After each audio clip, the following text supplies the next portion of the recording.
नमस्कार दोस्तों, मैं आपका दोस्त अवधेश शर्मा आपका स्वागत करता हूं। आज की हमारी वीडियो थोड़ी सी लंबी रहेगी क्योंकि इसमें कई सारे टॉपिक हम कवर करने वाले हैं। नंबर एक, जो सबसे बड़ा टॉपिक, सबसे ज़रूरी टॉपिक हमारा आईटीसी का। जीएसटी के अंदर सबसे मुख्य चीज़ आईटीसी है। आईटीसी कब लेनी है, आईटीसी कब नहीं लेनी है, कितनी लेनी है। सेक्शन 16 सीजीएसटी एक्ट बताता है कि आईटीसी हम किस किस कंडीशन में लेंगे, और सेक्शन 16 के बाद सेक्शन 17 बताता है कि आईटीसी का अपार्टमेंट कब होगा, उसका जो है हमें कितने उसका जो है पार्शल करना है। और 17.5 जो एक बहुत बड़ा अपने आप में सब्जेक्ट है, ब्लॉक आईटीसी। वो क्या क्या चीज़ हैं जिनकी आईटीसी हम नहीं ले सकते, हमें जिनकी आईटीसी नहीं लेनी चाहिए। और नंबर हमारा जो दूसरा टॉपिक रहेगा वो इससे भी बहुत ज़्यादा ज़रूरी है, suspension and cancellation of the registration and revocation of cancellation of registration. यदि अधिकारी ऑफिसर आपका जो है रजिस्ट्रेशन कैंसिल करता है या आपको सस्पेंशन का या कैंसिलेशन का नोटिस वो भेजते हैं, तो आपको उसकी क्या रिप्लाई करनी है। रिप्लाई करने के बाद अगर आपका रिस्टोर हो जाता है बहुत अच्छा है, अगर वो नहीं सेटिस्फाई होते हैं, आपके रजिस्ट्रेशन को कैंसिल कर देते हैं, तब उसकी क्या आपको जो है रिप्लाई करनी है या कहाँ उसकी अपील करनी है, कितने समय में करनी है। क्योंकि यहाँ समय जो है टाइम फैक्टर बहुत ज़्यादा है, तो यहाँ हम इन्हीं चीज़ों पर चर्चा करेंगे कि कितने टाइम में हमें करनी है, कहाँ करनी है, कैसे करनी है। तो इन चीज़ों पर हम टॉपिक हमारा है, और ये हमारी बहुत बड़ी वीडियो है, लेकिन छोटी छोटी वीडियो हम बनाते हैं, तो उसके लिए आपको जो है हमारे चैनल को सब्सक्राइब करना है और बेल आइकन को दबाना है। क्योंकि बेल आइकन से क्या होगा, हमारी कोई हमने लेटेस्ट वीडियो बनाई, कोई बहुत अचानक से कोई एक ऐसा नोटिफिकेशन आए जो बहुत ज़रूरी है, तो वो आपको तुरंत मैसेज जाएगा, नोटिफिकेशन जाएगा, तो आप उस अपडेट को देख पाएंगे। तो डिले ना करते हुए हम अपनी वीडियो शुरू करते हैं सेक्शन 16 ऑफ सीजीएसटी एक्ट से। सेक्शन 16 जैसा कि आप सभी को पता है, इनपुट टैक्स क्रेडिट आईटीसी के ऊपर है। आईटीसी हम कैसे ले सकते हैं, आईटीसी क्यों ली जाती है कि जब हम कोई माल खरीदते हैं, वो माल जो हमारे बिजनेस को फर्दरेंस करता है, the course of furtherance of business, जो हमारे बिजनेस के लिए बहुत ज़रूरी है, जिसके बिना हमारा बिजनेस नहीं चल सकता, उस माल को हम खरीदते हैं, उस पर जो हम टैक्स देकर आते हैं, उसी को इनपुट टैक्स क्रेडिट आईटीसी कहा गया है। जब हम सेल करेंगे, जो हमें टैक्स जमा करना है, उस अमाउंट से हम अपनी आईटीसी को माइनस कर जब हम उसको जमा करेंगे। एक छोटा सा एग्जांपल बताता हूँ। आपने 100 रुपये की सेल करी, उस पर 18 रुपये टैक्स आपको मिला, वो आपको सरकार में जमा करना है, सरकार के खाते में। लेकिन आप उस माल को खरीद कर भी लाए थे, उस पर आप टैक्स देकर आए थे। यदि आपको 18 रुपये जमा करने हैं और आप जो पहले से ही 10, 12, 15 रुपये उसमें टैक्स देकर आ गए हैं, तो वो 10, 12, 15 माइनस हो जाएंगे, आप बाकी अमाउंट जमा करेंगे। तो ये होती है आईटीसी। अब आईटीसी के कुछ नियम हैं। जो सबसे पहला नियम इन्होंने बताया है, he is in the possession of a tax invoice और debit note issue by the supplier. Supplier ने जो डेबिट नोट, जो टैक्स इनवॉइस इशू करा है, वो आपके पास होना चाहिए। आइदर हार्ड कॉपी में हो, सॉफ्ट कॉपी में हो, but you have to maintain that record for a long time, even 5 year. तो you have to preserve that. तो आपको जो है अपना इनवॉइस ये सब रखना है फाइल में प्रॉपर, 2 साल 5 साल तक, जो भी इसमें समय दिया हुआ है, अच्छा खासा समय है, तो ये आपको रखना है। आपके पास टैक्स इनवॉइस होना चाहिए। सप्लायर ने जो आपको सप्लाई दी है, उसकी उन्होंने अपनी आउटवर्ड सप्लाई GSTR1 में फाइल कर देनी है। 2 पॉइंट हो गए। नंबर 3, आपने उस सर्विस को, उस गुड्स को एक्चुअल में रिसीव करा हो। आपने ना करा हो तो आपके बिहाफ पर आपके किसी बंदे ने करा हो, जो कि ई-वे बिल में कॉन्सेप्ट आता है बिल टू शिप टू का। तो ये 3 कंडीशन बहुत ज़रूरी हैं, जिनका पालन आपको करना है। इनका कहने का मतलब ये है कि आप कभी भी फर्जी आईटीसी ना लें, या आपने आईटीसी प्रॉपर ली है लेकिन इनमें से कोई लूप होल रह गया है, तो आपको उल्टा उसका बड़ा जुर्माना भरना पड़ सकता है। कल को आपको जो आपने आईटीसी ली है वो तो आपको रिवर्स करनी ही है, उतना टैक्स तो जमा करना ही करना है, उससे ज़्यादा इंटरेस्ट और पेनल्टी का भार बहुत ज़्यादा हो जाता है। तो इसलिए जब भी आईटीसी लें तीन चार चीज़ों का ध्यान रखें। आपके पास टैक्स इनवॉइस है, सप्लायर ने रिटर्न GST R1 फाइल कर दी है, आपने गुड्स और सर्विस एक्चुअल में रिसीव की है। उसके बाद हम आगे आ जाते हैं। एक पॉइंट है कि जो भी आपके सप्लायर ने गवर्नमेंट को टैक्स उस चीज़ का जमा कर दिया है, अब आइदर उन्होंने भी आईटीसी से करा हो या कैश से करा हो वो चीज़ अलग है, लेकिन उन्होंने टैक्स जमा कर दिया है, दैट मीन्स उन्होंने अपनी 3B फाइल कर दी है, 3B फाइल कर दी है। और उसके बाद एक छोटी सी चीज़ है, इसमें एक पॉइंट है, यदि आप रेसिपिएंट हैं, आपने कोई माल ख़रीदा है, आपके पास टैक्स इनवॉइस भी है, आपने गुड्स भी रिसीव करी हैं, उन्होंने भी अपनी रिटर्न फाइल कर दी है, लेकिन 180 दिन 180 डेज़ में आपने पेमेंट नहीं की है, तो आपको वो आईटीसी रिवर्स करनी पड़ेगी। पेमेंट का मतलब कैश पेमेंट भी हो सकती है, बार्टर सिस्टम भी हो सकता है, जो भी एक्ट के अनुसार कई सारी चीज़ें हो सकती हैं, लेकिन 180 डेज़ में उसका फुल एंड फाइनल पेमेंट होना चाहिए। ये थोड़ा सा एक चीज़ है। अब गो इसमें एक पॉइंट और है छोटा सा, डेप्रिसिएशन वाला। Where the registered person has claim depreciation on the tax component of the cost of capital good. यदि आप कैपिटल गुड खरीदते हैं और उसके टैक्स कंपोनेंट पर आप डेप्रिसिएशन क्लेम करते हैं, तब आप इनपुट नहीं ले सकते। तो आपको ये ध्यान रखना है, या तो आप डेप्रिसिएशन क्लेम करेंगे या इनपुट लेंगे, और वो केवल उस अमाउंट की बात हो रही है जो ऊपर का अमाउंट है, टैक्स अमाउंट है, जो आईटीसी का अमाउंट है, पूरा अमाउंट। तो यहाँ ये थोड़ा सा ध्यान रखेंगे। और सबसे बड़ी बात इसमें लास्ट में है कि जो आपकी फाइलिंग है रेसिपिएंट की, आइदर आपने माल खरीदा है, आप रेसिपिएंट हैं, आप अपनी फाइलिंग जो है, आपने जो टैक्स का इनपुट का क्लेम करना है, वो या तो एनुअल रिटर्न जिस दिन आपकी जानी है उससे पहले, या जो फाइनेंशियल ईयर ख़त्म हो रहा है उसके सितंबर, जो भी अर्लियर है। देखिए, furnish of the relevant annual return which ever is earlier, तो या तो सितंबर या एनुअल रिटर्न में जो भी अर्लियर है उससे पहले आपको अपने टैक्स इनवॉइस की, अपने डेबिट नोट की फाइलिंग कर देनी है, और इधर हमने टैक्स क्लेम कर लेना है। तो यहाँ थोड़ा सा ध्यान रखेंगे आईटीसी वाले पॉइंट पर। अब सेक्शन 16 ख़त्म हो जाता है, सेक्शन 17 हम शुरू करते हैं। CGST एक्ट का सेक्शन 17 है apportionment of credit and block credit. तो अपॉर्शनमेंट कैसे करेंगे क्रेडिट का, और कौन कौन से क्रेडिट ब्लॉक क्रेडिट हैं जो आप नहीं ले सकते। तो अपॉर्शनमेंट में 2-3 पॉइंट हैं। गुड्स एंड सर्विस और both are used by the registered person partly for the purpose of any business and partly for other purpose. कहने का मतलब ये है, बिजनेस जो आपने गुड्स खरीदी है उसका एक पार्ट आप बिजनेस में लगा रहे हैं, एक पार्ट आप किसी अदर उसमें उसका यूज़ हो रहा है। जो भी आपकी कैपिटल गुड है उसका पूरा जो यूज़ है वो आपके बिजनेस में नहीं हो रहा है, एक पार्ट बिजनेस में यूज़ हो रहा है, एक अदर यूज़ हो रहा है, तो वहाँ आप उसका पूरा आईटीसी नहीं लेंगे, अपॉर्शनमेंट करेंगे, उस आईटीसी को आप डिवाइड करेंगे, जो आपका अदर यूज़ है उस आईटीसी को आप रिवर्स करेंगे। Number 2, registered person partly for affecting taxable supply including zero rated supply and partly for exempt supply. अब एक सेपरेट वीडियो है जिसमें आप taxable supply, zero rated supply, exempted supply, nil rated supply का क्या मीनिंग होता है वो आप देख सकते हैं। तो यहाँ जो उन्होंने बोला है taxable supply including zero rated supply, zero rated supply यहाँ पर आपका नॉर्मली हो गया है आप एक्सपोर्ट कर रहे हैं डायरेक्टली, या आप SEZ में सामान दे रहे हैं, तो ये आपका आ जाएगा जीरो रेटेड में। तो जीरो रेटेड इंक्लूड होगी आपकी कौन सी सप्लाई के साथ, टैक्सेबल सप्लाई के साथ, तो यहाँ आप पूरा का पूरा आईटीसी क्लेम कर सकेंगे। लेकिन अगर आपने एग्जेम्प्ट सप्लाई कर दी, एग्जेम्प्ट सप्लाई है जिस पर आप टैक्स नहीं ले रहे हैं, तो आपको उतना आईटीसी रिवर्स करना होगा।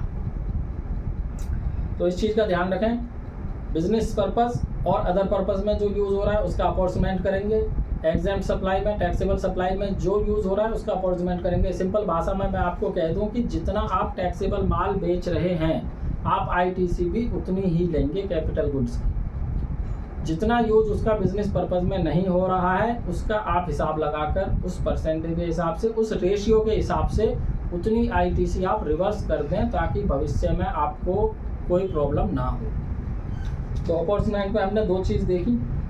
उसके बाद एक बैंकिंग सर्विसेज के लिए होता है, बैंकिंग है, फाइनेंशियल इंस्टीट्यूट है, एनबीएफसी हैं। इनको 2 ऑप्शन दिए हैं, एक तो जो भी मैंने बताया टैक्सेबल सप्लाई और एग्जाम्प्ट सप्लाई का अपॉर्चुनिटी कर लें।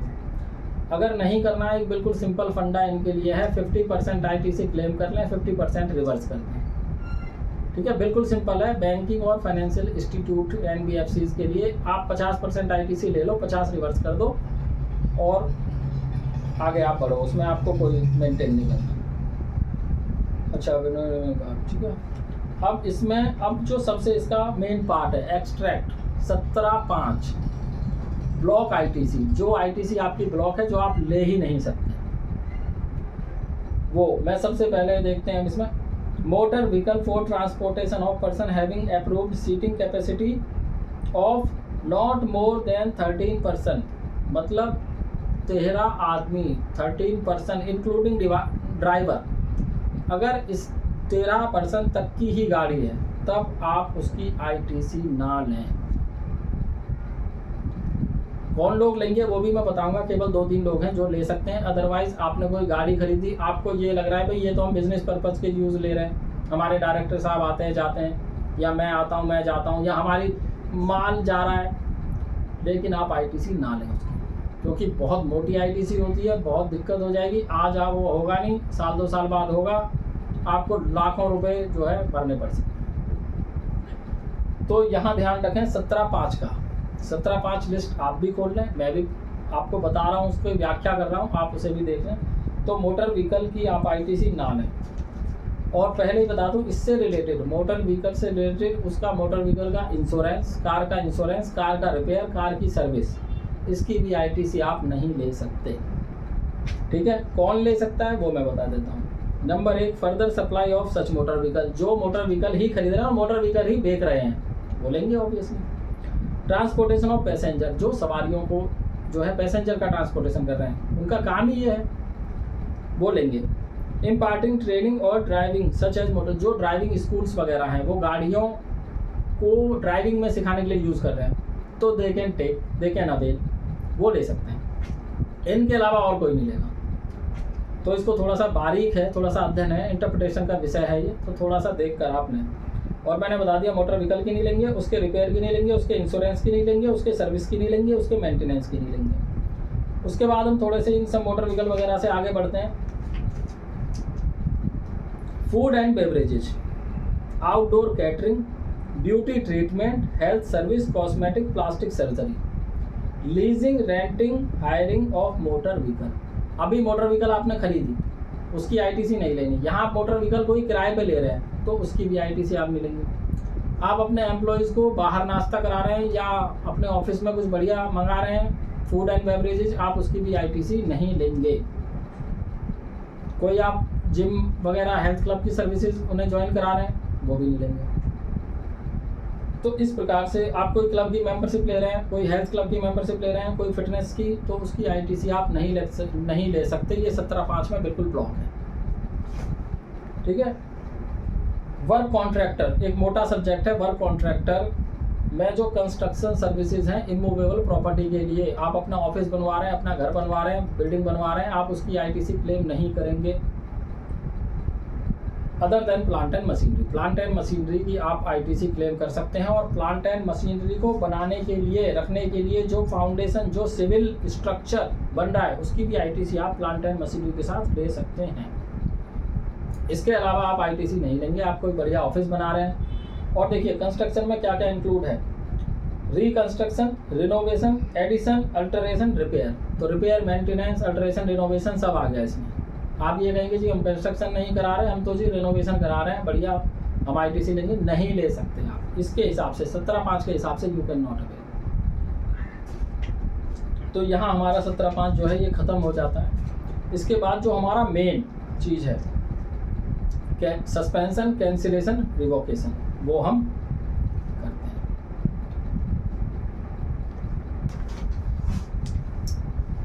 जो हमारा मेन एक्सट्रैक्टर मेन पॉइंट है, cancellation, suspension and revocation of cancellation.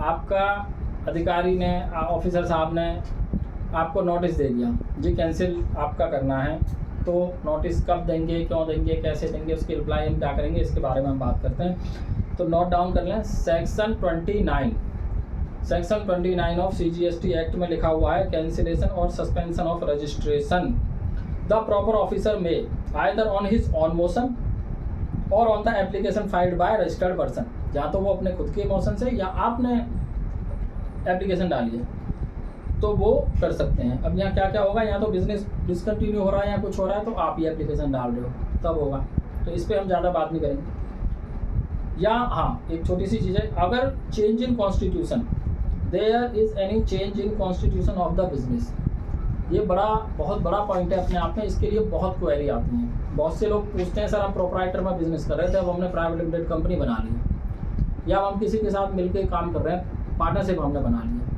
तो क्या हम अपने एग्जिस्टिंग रजिस्ट्रेशन को उसमें कन्वर्ट कर सकते हैं?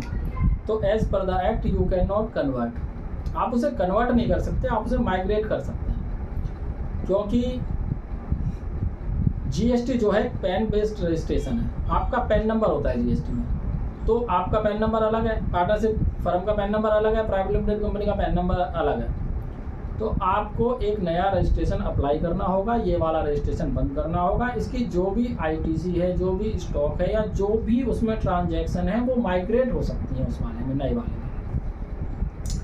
तो अगर कॉन्स्टिट्यूशन बिजनेस का चेंज हो रहा है, प्रोप्राइटरशिप से पार्टनरशिप में जा रही है या प्राइवेट लिमिटेड में जा रही है या किसी और फॉर्म में जा रही है, तब आपको नया रजिस्ट्रेशन लेना पड़ेगा। तो ये भी एक कॉज हो सकता है रजिस्ट्रेशन आपको क्लोज करने का। अब यहाँ या द प्रॉपर ऑफिसर में cancel the registration on the person, अब किस किस ग्राउंड पे जो आपका ऑफिसर है वो किस किस ग्राउंड पे आपका रजिस्ट्रेशन कैंसिल करेगा। और एक छोटी सी बात इसमें यह है, वो आपका रेस्ट्रोपैक्टिव इफेक्ट से भी आपका रजिस्ट्रेशन कैंसिल कर सकते हैं। रेस्ट्रोपैक्टिव इफेक्ट क्या होता है कि आज नहीं, आज से 3 महीने पहले, 6 महीने पहले से भी वो आपका रजिस्ट्रेशन कैंसिल दिखा सकते हैं यदि ग्राउंड कोई ऐसा बनता है तब। अब रीज़न क्या क्या हो सकते हैं, क्या क्या कॉज हो सकते हैं। अगर आप सेक्शन 10 में रजिस्टर्ड हैं, सेक्शन 10 कौन सा है, कंपोजिशन, अगर आप कंपोजिशन डीलर हैं तो आपने 3 कंसेक्यूटिव टैक्स पीरियड तक फाइलिंग नहीं करी है। नंबर 2, अगर आप नॉर्मल रेगुलर टैक्स पेयर हैं तो आपने 6 महीने तक फाइलिंग नहीं करी है। तो इस चीज़ का आप ध्यान रखें, जो भी आपके वकील साहब हैं, CS एडवोकेट जो भी हैं, ये ध्यान रखें कि फाइलिंग जो है अपनी महीने तरीके से कराते रहें, क्योंकि अगर फाइलिंग में चूक हो गई आपका रजिस्ट्रेशन कैंसिल हो सकता है, अधिकारी साहब आपका रजिस्ट्रेशन कैंसिल कर देंगे। और GST रजिस्ट्रेशन जो है मिलना अपने आप में बहुत बड़ी बात होती है, और अगर वो कैंसिल हो जाए या सस्पेंड हो जाए तो बीच का जो पीरियड है उससे आपका बिजनेस जो है बहुत एडवर्सली अफेक्ट हो जाता है। तो इसलिए इस चीज़ का ध्यान रखें, रेगुलर आप फाइलिंग करते रहें।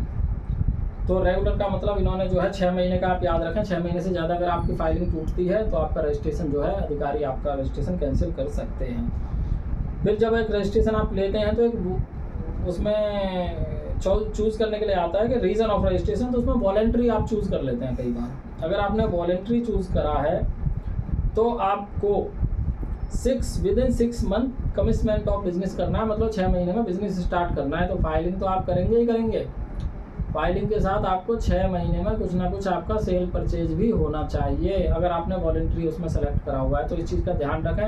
आप फाइलिंग कराए जा रहे हैं, आप सोचेंगे सर फाइलिंग तो हो ही रही है, लेकिन नहीं, अगर आपका वॉलेंट्री रजिस्ट्रेशन है तो आपको 6 महीने के अंदर अंदर कोई सेल परचेज भी उसमें दिखानी होगी। Registration has been obtained by means of fraud, wilful misstatement और सेपरेशन ऑफ फैक्ट। रजिस्ट्रेशन जो है आपने शुरू में ही फ्रॉड करके लिया है, गलत आपने सेपरेशन ऑफ फैक्ट छिपाए हैं, कुछ गलत आपने दिखाया है, तब आपका रजिस्ट्रेशन जो है अधिकारी साहब कैंसिल कर सकते हैं। तो जब भी आप रजिस्ट्रेशन लगे तो चीज़ें आप उसमें सच्ची दिखाएं, शुद्ध दिखाएं, तो उससे आपका सही रहेगा। अब यहाँ उन्होंने जो है आपको एक नोटिस कर दिया, इन सब अगर फैक्ट्स सब हैं तो वो नोटिस कर सकते हैं। अब revocation of cancellation of registration, अब आपके पास नोटिस आ गया है, आपका रजिस्ट्रेशन सस्पेंड है, कैंसिल है, अब आप क्या करेंगे। अब prescribe manner within 30 day from the date of service of the cancellation order. आपको कैंसिलेशन ऑर्डर के 30 दिन के अंदर, ये 30 दिन वाला जरूर याद रहे, जिस दिन कैंसिलेशन का ऑर्डर आपको रिसीव हो गया है 30 दिन के अंदर 30 दिन से पहले आप रिवोकेशन फाइल कर दें, अदरवाइज फिर वो लटक जाएगा। इसमें जॉइंट कमिश्नर साहब को और एडिशनल कमिश्नर साहब को पावर है, वो आपका 30 दिन और बढ़ा सकते हैं, लेकिन वो जो है अगर हम प्रैक्टिकली बात करें तो वो थोड़ा सा संभव नहीं है। वो कहते हैं साहब आप अपील में जाइए, अपील में मोटा खर्चा होता है, दिक्कत होती है। तो आप कोशिश ये करें जैसे ही आपको ऑर्डर मिला आप तुरंत की तुरंत जो है 30 दिन से पहले रिवोकेशन फाइल कर दें। और कभी भी कोई भी आपका रजिस्ट्रेशन कैंसिल हो रहा हो, सस्पेंड हो रहा हो, कुछ भी हो रहा होगा, तो आपको जो है अपॉर्चुनिटी ऑफ बीइंग हियर्ड हमेशा मिलेगी, आपको सुना जरूर चाहिए। अब हम रूल्स में आते हैं। ये तो था 29 और 30 एक्ट में। अब रूल क्या कहते हैं इसके बारे में, तो हम 20 से शुरू करते हैं। Rule number 20 of CGST act, application for cancellation of registration. अब अगर आप खुद से एप्लीकेशन दे रहे हैं तो आपको ये ध्यान रखना है कि जी हमारा बिजनेस बंद हो रहा है, कॉन्स्टिट्यूशन चेंज हो रहा है, वॉट जो भी है, तो आपको ये ध्यान रखना है जिस दिन आप बिजनेस आप बंद करने जा रहे हैं उस दिन आपका क्या इनपुट है, क्या आपका स्टॉक आइटम है, क्या आपके semi finished good, finished goods क्या हैं, कैपिटल गुड्स का क्या स्टेटस है, वो पूरा का पूरा आपको आपका रिकन्सिलाइजेशन पूरा रजिस्ट्रेशन होना चाहिए। उसके बाद हम चलते हैं registration to be cancelled in certain cases. Rule 21 आपका कब वो 29 की तरह ही था, 29 सेक्शन के साथ ही रूल 21 भी पढ़ा जाएगा। तो आपका रजिस्ट्रेशन कब कैंसिल हो सकता है, कुछ हमने वहाँ बताए थे, कुछ यहाँ चीज़ें देखिए। Does not conduct any business from the declared place of business. Declared place जो कि आपका रजिस्ट्रेशन में बिजनेस प्लेस है। कई बार क्या होता है, कई जगह हम देखेंगे आपने रजिस्ट्रेशन तो किसी और एड्रेस पर करा रखा है, काम आप कहीं और एड्रेस पे कर रहे हैं, तो ये जो है वॉयलेशन है, आपका रजिस्ट्रेशन कैंसिल हो सकता है, आप पे अच्छी खासी जो है फाइन लग सकती है, पेनल्टी लग सकती है। तो जो आपका बिजनेस का रजिस्ट्रेशन आप वहीं पर धंधा करें, वहीं पर आप बिजनेस करें। यदि आप चेंज कर रहे हैं, दूसरी जगह कर रहे हैं, तो विदिन 30 डेज उसे अपडेट जरूर करा लें, एप्लीकेशन डाल दें विदिन 30 डेज। अपडेट वो कभी भी हो, आपको एप्लीकेशन डालनी है। स्टार्ट। तो बिजनेस प्लेस आप तुरंत अपडेट कर दें अगर चेंज हो रहा है, वरना उसके बहुत जो है भयंकर परिणाम हो सकते हैं। अब नंबर 2, इशू इनवॉइस और bill without supply of goods और सर्विसेज। आप जो भी बिल इशू कर रहे हैं, आप इनवॉइस इशू कर रहे हैं, जब आप एक्चुअल में सर्विस दे रहे हैं, एक्चुअल में गुड सेल कर रहे हैं, तभी आप करें, बोगस इनवॉइस इशू ना करें। इस चीज़ का विशेष ध्यान रखें। तो यहाँ भी आपका जो है रजिस्ट्रेशन कैंसिल हो सकता है। एक बहुत अच्छा पॉइंट है, मैं कह रहा हूँ हो सकता है 99% लोगों को इस चीज़ को ना पता हो, तो ये मैं आपको छोटी सी एक बात बता रहा हूँ। Violation of provision of rule 86B। 86B क्या है? 86B कहता है कि यदि आपने एक महीने में 50 लाख रुपए से ज़्यादा की सेल कर दी है, 50 लाख रुपए से ज़्यादा की आउटवर्ड सप्लाई आपकी है, तब आप को 1% टैक्स जो है कैश में जमा करना ही करना है। आप ITC आपके पास कितनी भी हो, आप ITC से केवल 99% उसको आप कर सकते हैं, 1% आपको कैश जमा करना पड़ेगा। इस चीज़ का ध्यान रखें। तो 50 लाख से ज़्यादा सेल होते ही 99% आप अमाउंट आउटवर्ड सप्लाई के टैक्स का ITC से कर लें, 1% आपको जमा करना है। यदि आप ऐसा नहीं करते हैं तो अधिकारी जो है आपको नोटिस कर सकते हैं और आपका रजिस्ट्रेशन कैंसिल कर सकते हैं। तो 86B ध्यान रखें। अब rule number 21A, suspension of registration. अब सस्पेंशन कैसे होगा? Where the registered person has applied for cancellation. अगर मैं रजिस्टर्ड पर्सन मैं अप्लाई कर रहा हूँ अपना कैंसिलेशन के लिए, तो वो पहले सस्पेंशन में जाएगा, देन कैंसिल होगा। जब आपका पूरा जो हिसाब किताब जो भी है उसमें पूरा हो जाएगा, कोई लायबिलिटी आपके पास ना हो, कोई भी चीज़ ना हो, तब आपका कैंसिल होगा। तो वो जब तक सस्पेंड रहेगा। यदि प्रॉपर ऑफिसर जो है वो आपको नोटिस कर रहे हैं सस्पेंशन का, तब देखो क्या कहानी होगी। Where a comparison of the future detail of the, आपने GST-R1 वगैरह भरनी है, पूरे ये सब करने हैं। हाँ, अब सस्पेंशन का जो है, एक तो अगर अधिकारी साहब कर रहे हैं तो पोर्टल पे तो आएगा ही आएगा नोटिस सस्पेंशन का, वो आपके ईमेल पे भी एक भेजेंगे, ईमेल आएगा आपको। तो ये ध्यान रखें, हमेशा आपका जो है ईमेल मेल आईडी आपकी रजिस्टर्ड हो, तो इस चीज़ का थोड़ा सा ध्यान रखें ताकि आपको जो भी डिपार्टमेंट से होने वाली कम्युनिकेशन आपको टाइम टू टाइम पता चल जाए। क्योंकि जैसा कि मैं बता रहा हूँ, हर चीज़ जो है टाइम टू टाइम है। जहाँ आपने टाइम बीत गया वहाँ आपका जो है खर्चा भी बढ़ जाएगा, परेशानी भी बढ़ जाएगी, दिक्कत बढ़ जाएगी। तो वो आपको एक मेल आएगा और पोर्टल पर दिखेगा आपका भी रजिस्ट्रेशन जो है वो सस्पेंड हो गया है। अब उसमें आप क्या करेंगे, जो भी उसमें नोटिस में टाइम है उसकी आप विद इन टाइम रिप्लाई करें। नॉर्मली 7 डेज़ होता है, तो आप उसकी रिप्लाई कर सकते हैं। यहाँ 30 दिन का टाइम जो है अधिकारी साहब के पास है, वरना 30 दिन बाद वो उसे कैंसिल भी कर देंगे। अभी सस्पेंड भी कराया उन्होंने, फिर वो कैंसिल भी कर देंगे। हालांकि इसमें कई बार टाइम ऊपर नीचे काफ़ी ज़्यादा हो रहा है, वो सस्पेंड ही पड़ा रहता है 7 साल भर तक। अभी हम हाई कोर्ट गए थे, केस था, तो उसमें वो सस्पेंड ही था काफ़ी टाइम तक। तो थोड़ा सा ध्यान रखें, जैसे ही हो गया हो तो उसे आप तुरंत उसकी रिप्लाई करें। और होता कब है वो आपको बताइए। सेल नोट में एनी टैक्सेबल सप्लाई आपने नहीं करी है तो उस चक्कर में होता है। अच्छा, यहाँ एक छोटी सी चीज़ और है, जब आपका सस्पेंशन में है तब आप कोई इनवॉइस इशू नहीं कर सकते, आप सेल नहीं कर सकते। तो ये ध्यान रखना है, सस्पेंड में आप नहीं करेंगे, कोई सेल नहीं करेंगे, कोई टैक्स इनवॉइस इशू नहीं करेंगे, कुछ नहीं करेंगे। ठीक है। अब कैंसिलेशन ऑफ रजिस्ट्रेशन, अब 22 आपने 21A में उन्होंने आप सस्पेंशन का नोटिस दिया अधिकारी ने, आपने रिप्लाई नहीं करी या करी उनकी समझ में नहीं आई, जो भी है। अब 22 रूल नंबर 22 आ गया है, कैंसिलेशन ऑफ रजिस्ट्रेशन। वो आपका नोटिस देने के बाद, सुनने के बाद, आपको 100 पेज नोटिस देने के बाद आपको एक वो उसे कैंसिल कर देंगे। अब उन्होंने कैंसिल कर दिया, अब यहाँ आप क्या करेंगे, या आपने जो है अगर रिप्लाई कर दिया है तो वो ड्रॉप भी कर सकते हैं। अब यहाँ revocation of cancellation of registration rule number 23, ध्यान से रूल नंबर 23 देखें, आपको कभी भी दिक्कत होती है रूल नंबर 23 मैं भी बता रहा हूँ आपको। Revocation of cancellation of registration, a registered person whose registration is cancelled by the proper officer, तो वो क्या करेंगे, within a period of 30 days from the service of the order मिलने के 30 दिन के अंदर अंदर आपको revocation of cancellation of registration की एप्लीकेशन फाइल करनी है। ठीक है, 30 दिन अगर नहीं करा तो यहाँ आपको जॉइंट कमिश्नर और जो मैंने बताया था एडिशनल कमिश्नर आपको 30 डेज का टाइम दे सकते हैं, बट वो प्रैक्टिकल है नहीं, तो आप इसी 30 दिनों में कर दें। अगर यहाँ प्रॉपर ऑफिसर आपके सेटिस्फाइड हो जाते हैं तो वो आपको रजिस्ट्रेशन आपका रिस्टोर कर देते हैं। अगर नहीं होते हैं तो वो आगे उसको कैंसिल कर देते हैं। और अब इसको कैंसिल कर दिया उन्होंने, तो अब क्या करोगे आप, अब आप जाओगे अपील में, जो मेन चीज़ है। अपील आप कहाँ जाओगे, एडिशनल कमिश्नर साहब के पास, और उसका आपको टाइम कितना मिलता है, टाइम उसमें देखो 3 महीने 3 मंथ्स है। तो जब आपको ऑर्डर मिल गया, आप नहीं कर पाए समय से अपील, अब आप 3 महीने के अंदर अंदर आप एडिशनल कमिश्नर साहब के पास जाएंगे, अपील करेंगे। अपील किस में फाइल होती है, APL 01 फाइल करेंगे 3 महीने में। और इसके साथ आप क्या क्या लगाएंगे, इसमें क्या है, 1 महीने का आपको एक्सटेंशन भी मिल सकता है यदि वो एडिशनल साहब चाहें तब, तो वो उसका ना नौबत आए तो ज़्यादा अच्छा है। 3 महीने के अंदर अंदर आप अपील कर लें। इसमें करना क्या है, आपको जो भी आपके एविडेंस हैं, जो भी आपके एड्रेस प्रूफ हैं, वो सब आपको प्रॉपर उसमें लगाने हैं। एक अपील बनानी है नॉर्मल लैंग्वेज में, वो एडिशनल साहब की ऑनलाइन फाइल होगी APL 01, और उसके बाद आपकी सुनवाई होती है एडिशनल साहब के पास, आप वहाँ जाकर अपना पक्ष रखेंगे। तो अगर आप सही हैं तो आपका वहाँ से रिस्टोर हो जाता है।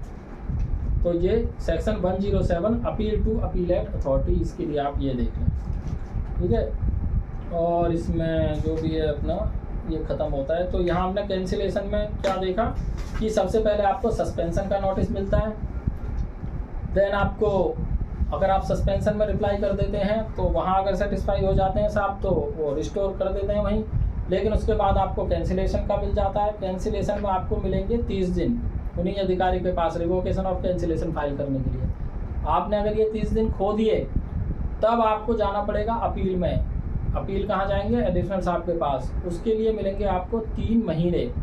3 महीने में आपको फाइल क्या करना है, APL 01 90 डेज 3 महीने में, और सेक्शन जो है 107 इसका लगता है। तो यहाँ हमारा जो है देखिए क्या हो गया, 16 हो गया, 17 हो गया, 17 में और सेक्शन 39 ये हो गए।